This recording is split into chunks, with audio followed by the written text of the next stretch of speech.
double dose figure.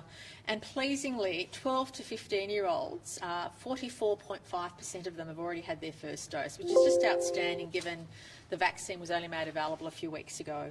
To 8 p.m. last night, New South Wales had 863 cases of community transmission, and tragically 15 people lost their lives, and we extend our deepest condolences to the families and loved ones of all those who've passed away with COVID, and Dr Chant will go into further detail about those cases. Interestingly, our hospitalisation rate and ICU rate is doing okay compared to our modelling, so we're still just tracking under what we envisaged we would, but there's certainly no time for complacency. And I just want to again issue a cautious warning to everybody. We're all looking forward to the 11th of October. It's a day when we'll be able to do all those things we haven't been able to do for a long time. But between the 11th of October and when we hit 80% double dose, we do need to exercise that extra degree of caution to make sure that we don't see a surge in cases or a surge in hospitalisation beyond what we can manage. So I just ask everybody to think about what they're going to do in that week, think about the loved ones they're going to see, but just exercise that degree of caution. Interestingly also, we've seen a reduction in cases across Sydney. Greater Sydney, Western Sydney and South Western Sydney has seen a reduction in cases, but unfortunately an increase in cases in the regions, especially in the Illawarra Shell Harbour region, and both Dr Chant and Minister Hazzard will talk about that. So we really need to keep an eye on some of the regional communities who are seeing a surge in cases. Pleasingly, the New South Wales Government is able to announce that from the 11th of October, aged care residents are able to welcome visitors, 2 fully vaccinated visitors per day. We know that for so many people, I'm looking forward to seeing my parents in that week, and for those of you who haven't been able to see a loved one for around 3 months, Monday the 11th, so long as you're fully vaccinated, 2 at a time, 2 per day, are able to visit a loved one in an aged care facility, and we know this is welcome news for so many people. And we again ask people to exercise a degree of caution. If you have symptoms or you're not well, please don't do it. We don't want to compromise the safety of your loved one or those around you. So again, a deepest gratitude to everybody who has come forward to get vaccinated. We noticed that both in the double dose figures and also in the first dose figures, you'll see a bit of a slowing down in how many we're getting every day, because obviously once you reach a particular point, that's the case, but we're confident we'll get to 90% by the end of next week in first dose, and we encourage everybody to come forward and get vaccinated. Don't miss out on all those things you want to do, and also please make sure you're keeping yourself safe, your loved ones safe, and the broader community safe. Dr Chant will now give the health update, and Minister Hazzard will then talk about some additional matters, including what's happening in the regions. Thank you.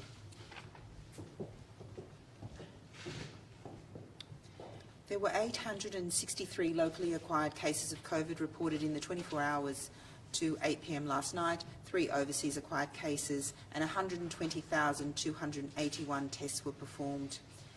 There are currently 1,082 COVID cases admitted to hospital, with 212 people in intensive care, and they span the age groups.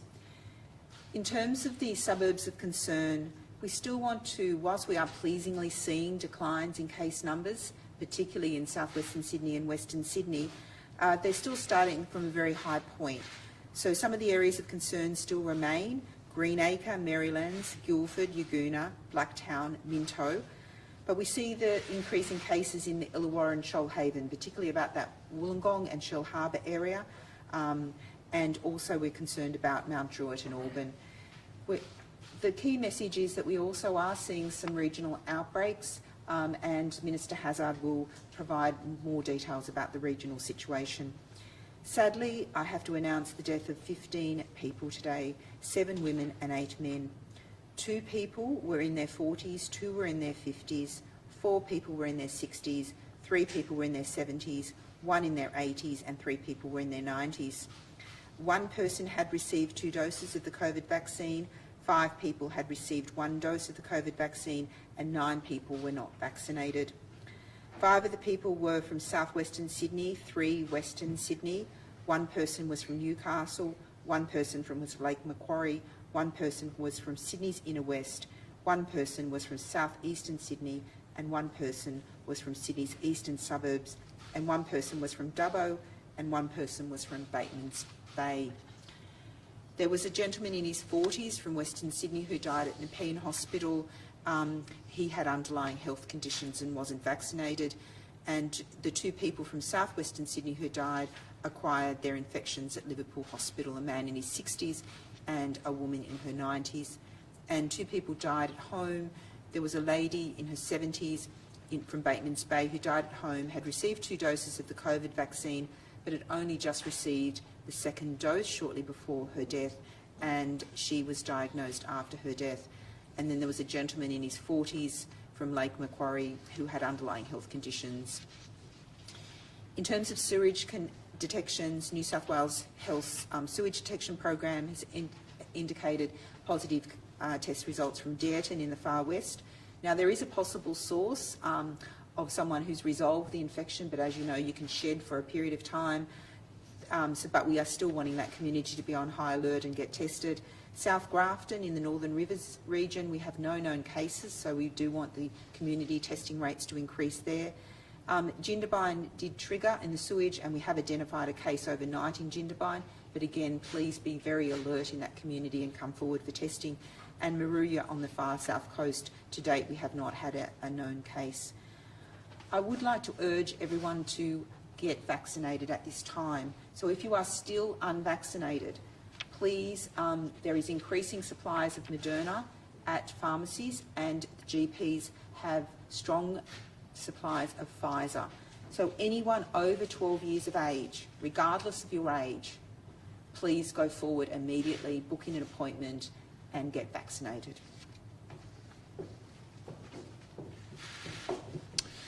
Good morning, everybody. I just also want to express my sympathy to the families and friends of those people who have passed away. And again, until we're in that situation, we don't know how one feels, but it's certainly a terrible situation for each of those. So each of those people, each of those families and friends, my strong condolences to each of those families and friends. I'm going to go through some of the cases that we've had in the regions. I want to emphasise the reason I'm doing this in detail is that people in our regional areas must understand the importance of getting tested and getting vaccinated. Vaccinations are the way out of this issue. We've seen a dramatic drop in the expected cases that we were going to have in parts of New South Wales, particularly in Sydney, and that's because people have gone out and got vaccinated, but also people who continue to be tested and empowered our public health units to be able to determine where the challenges are. So as I read through these cases, I just want people to be aware that if you are in these areas, if you have any symptoms at all, or if you've been in any way close to the locations or close contacts of people that have been identified as cases, you just must go and get tested. I'll start with the northern New South Wales. To 8 p.m. last night, we had 2 new cases. One was in the Kyogle area and one in the Byron Bay area. Both people were infectious in the community, and again, that emphasises the reason why you've got to go and get tested. We had a Queensland truck driver who tested positive in Tweed Heads, and he's been out and about in quite a few locations. So he's obviously been in Tweed Heads, Byron Bay, Ballina, Coffs Harbour, Kempsey, Port Macquarie, Taree, Newcastle, Erina and Sydney. And in Sydney he's been in a few places as well. He's been in Narrabeen, Collaroy, Manly, Freshwater, Brookvale. So people need to be on high alert in any of those areas. That gentleman, by the way, is now in our special health accommodation. Illawarra cases. In the Illawarra, we've had 94 new cases reported in the Illawarra Shoalhaven. That brings the total in the Illawarra Local Health District since the 16th of June, since we had this outbreak, to 1,365. I think that emphasises the need to be very cautious through the Illawarra Shoalhaven.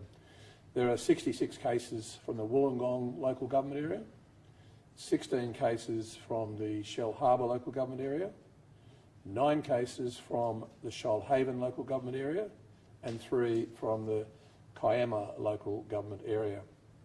Up in the Hunter, There were 55 new cases across the Hunter New England Local Health District to 8 p.m. last night, and this takes the number of cases in that region to 837 since the 5th of August, which is had their first cases up there. 18 were in Newcastle LGA, 12 in Lake Macquarie LGA, local government area, 11 in the Cessnock local government area, 9 in Maitland local government area, 3 in Port Stephens local government area, 1 in Singleton local government area, and 1 in the Mid-Coast local government area.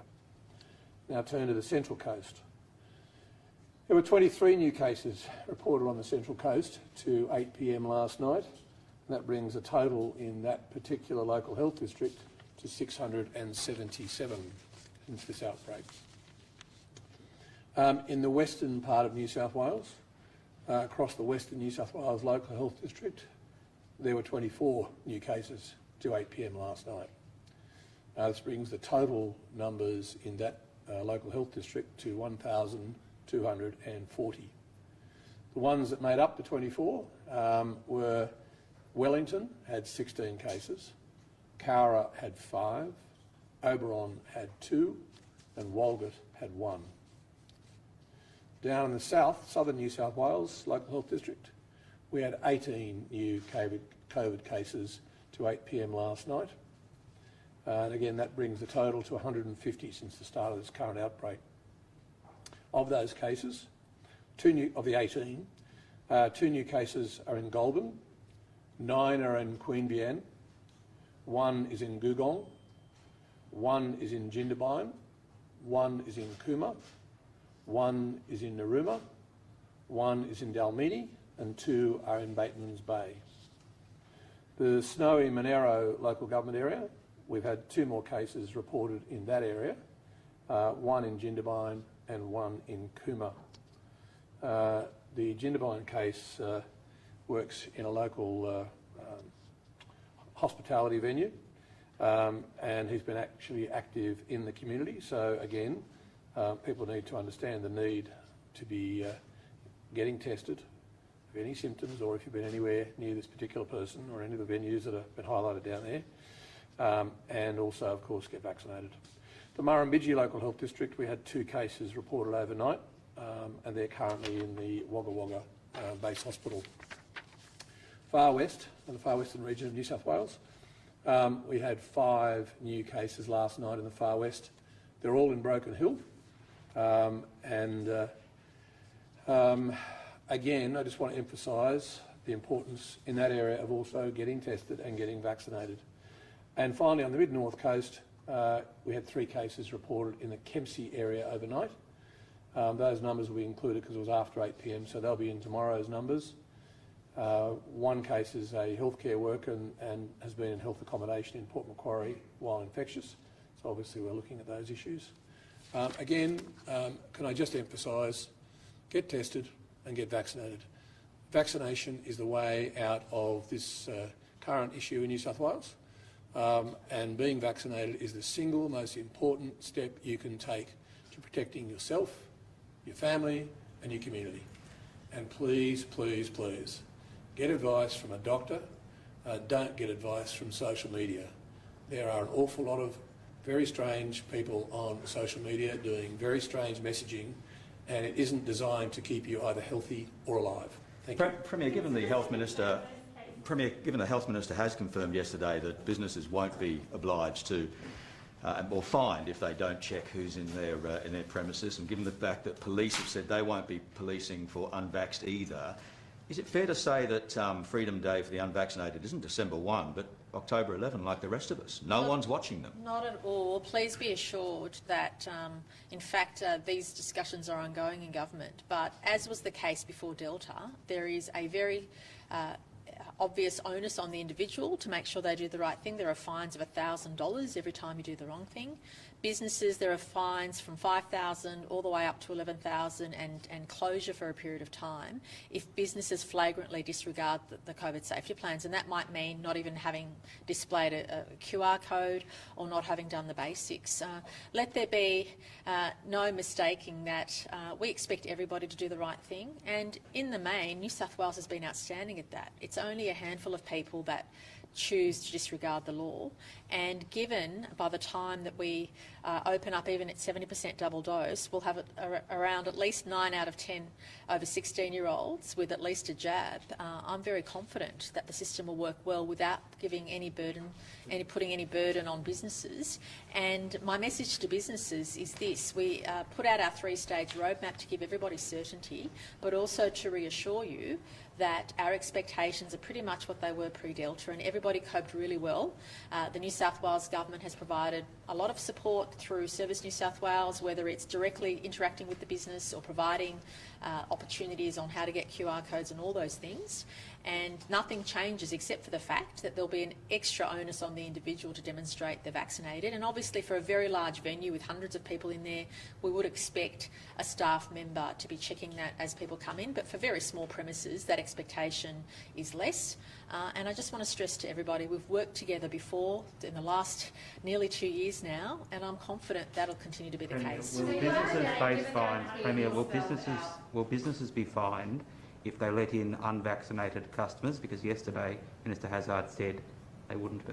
Well, obviously our expectation is that everybody do the right thing, and we believe in the main that's what will occur. But if you're a larger business, there is an expectation that you stick to your COVID safety plan and do the right thing. And obviously individuals have a role in this as well. But it's in all of our interests, because if you have an outbreak in your premises, you will temporarily be shut down, and that will cause you to be disrupted. Our aim now, as we open up, is to actually have continuity, to have certainty, not to have businesses have to shut down and reopen all the time.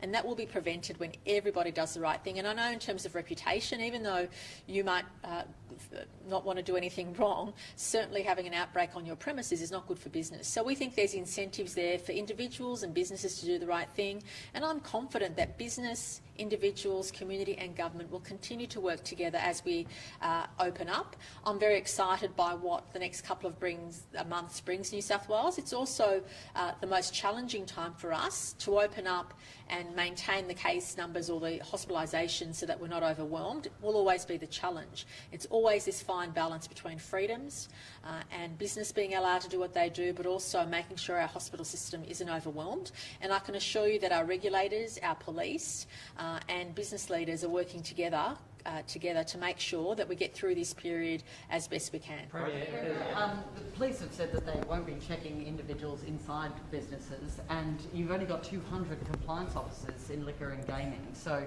they can't be everywhere in the state every day.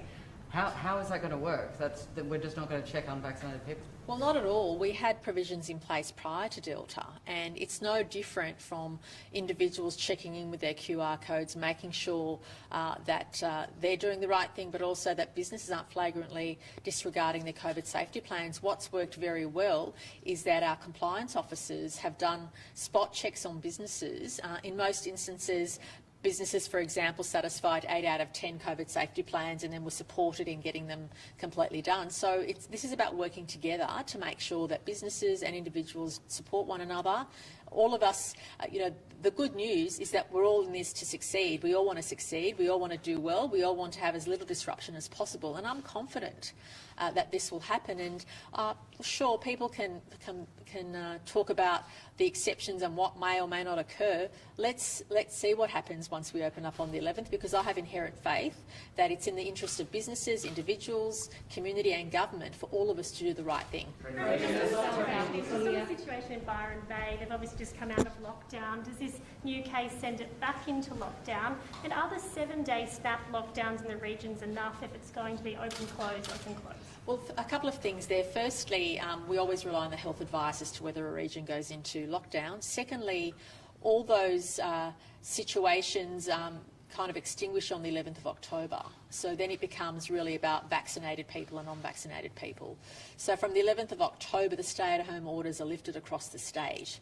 So that puts us into a new phase, a different phase of looking at the way in which we're dealing with COVID, and I want to make that clear. So there'll be much more certainty from the 11th of October, because it will be more about individuals exercising freedom who are completely vaccinated. And again, I want to remind people across the state, especially in the regions, that if you're not vaccinated, you will go backwards. If your business doesn't have employees that are vaccinated, your patrons aren't vaccinated, you won't be able to operate. And so just a warning to everybody in the regions, please make sure you get yourself vaccinated if you haven't already, because you could very well go backwards from the 11th of October.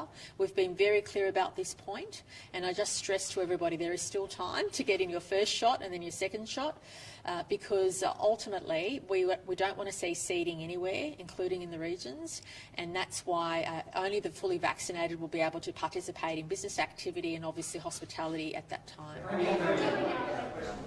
The risk to businesses.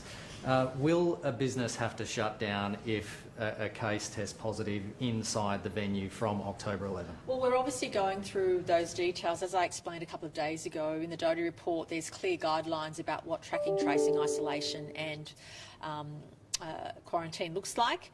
We're going through all those issues, and obviously it depends on the type of business and how large the business is, but when you have the vast majority of your adult population vaccinated, it does change how you track and trace and isolate people and what's regarded as a close contact. So Health is going through that difficult process and advising government. Obviously we'll provide that information to the public, but we should all assume that if we are at a venue where there's been a case and we're at the venue at the same time, that we'll be required to isolate for that 14 days, and we should also assume that the business will be temporarily shut to do a deep clean. But can I just make this point that there is some detail around this which Health is still providing government advice on, and we'll make that information clear. But it also goes to schools. For example, we expect there to be cases in schools, regrettably. Does it mean the whole school shut down or just a year? So we're going through all those processes now, and we will give the community good advice ahead of that. You just said that people who are at the venue at the same... Aged care visits, the answer is will residents of aged care centres also have to be vaccinated, and are children included in that two visitors? I'll ask Dr. Chant to correct me if I'm wrong, but it's essentially everybody involved has to be fully vaccinated, and it's 2 per day. So obviously children under 12 are excluded from that. Is there any consideration to opening them before October 25, given the improved vaccination rates, and if not, why?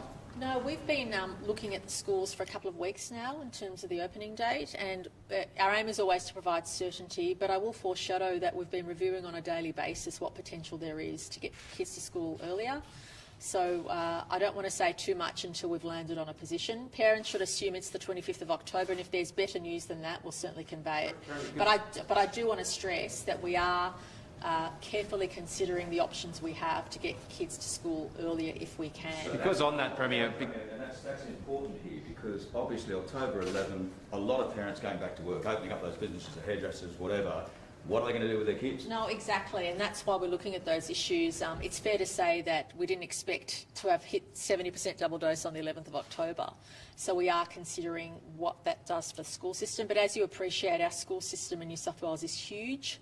We have to look at the teachers that are vaccinated. We have to look at the stage return. There's a lot to consider, but I do want to openly and transparently say that we have been looking at this issue, and if there's anything we can do in that regard, we'll certainly announce it to the community. At this stage, parents should still plan for the 25th, but we are looking at options there if we can bring things forward. On the close contact issue, so if you go to a restaurant or you're at a hairdresser and someone in that hairdresser or restaurant tests positive, even if you have a negative test and you are fully vaccinated, the expectation will be 2 weeks isolation? Yeah, well, what I'll do is I'll ask Dr. Chant to answer those questions. Health is still going through all of that and to give us good advice, but it's fair to say that the definition of close contact will be changed once you get to 70 or 80 and 90% full vaccination. So I'll ask Dr. Chant to comment on that because it is a specific health issue.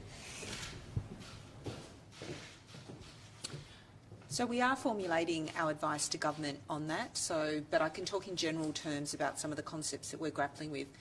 So clearly we're going to be factoring vaccination status into whether you even fall the category of a close contact, and we have also been factoring in other protective measures. So for instance, if we know that people are wearing masks indoors, we can assume that that provides a layer of additional protection, and even if a case is positive and they've been wearing a mask, that provides protection. So we will tend to be providing businesses with sort of a matrix which takes into account various areas. We will obviously be more concerned about some settings. So some settings like healthcare, disability, aged care, we may take a more precautionary approach because obviously we're very concerned about the complexity and the consequences in those settings. But in other settings, it may be that we assume when everyone's vaccinated that you'll be knowingly taking that risk, that we really don't do the same sort of level of contact tracing that's been occurring perhaps in the earlier phases in the outbreak.